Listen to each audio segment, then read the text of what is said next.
minimum wage will be instrumental in preventing another Great Depression. In the last 150 years before the Great Depression, the American people have been able to make a living with no minimum wage. As a result of lack of regulations, tens of thousands of workers were obligated to work in sweatshops and in factories with horrible conditions for long hours at payment of pennies a week. Attempts to create minimum wage were always eradicated by the U.S. Supreme Court because it was ruled unconstitutional.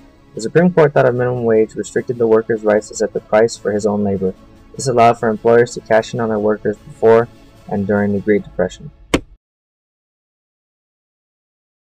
Why is it so necessary to have a minimum wage in a time like the Great Depression? Well, there's absolutely no doubt in my mind that workers all over this country are getting mistreated and abused in sweatshops and in factories. There is also no doubt that employers are paying lower wages due to the Great Depression. It is not fair that with all the hard work we are only getting paid a fraction of what we actually deserve. With a minimum wage in place, I will not have to worry if I can feed my family tonight. Having said that, a minimum wage is absolutely necessary. An incredible demand for jobs rose during the 1930s and caused employers to plummet their wages to an all-time low. Poverty is now becoming a new national issue, whether you are employed or unemployed.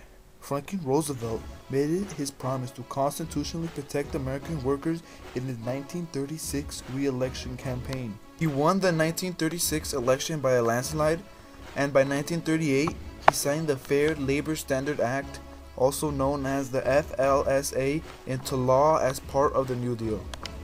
The FLSA lowered the work week from 40 hours to 40 hours a week.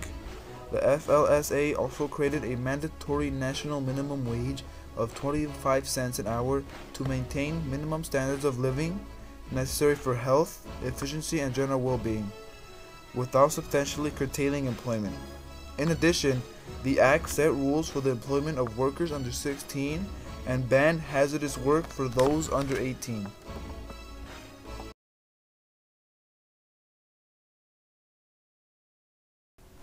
What is the significance of the FLSA?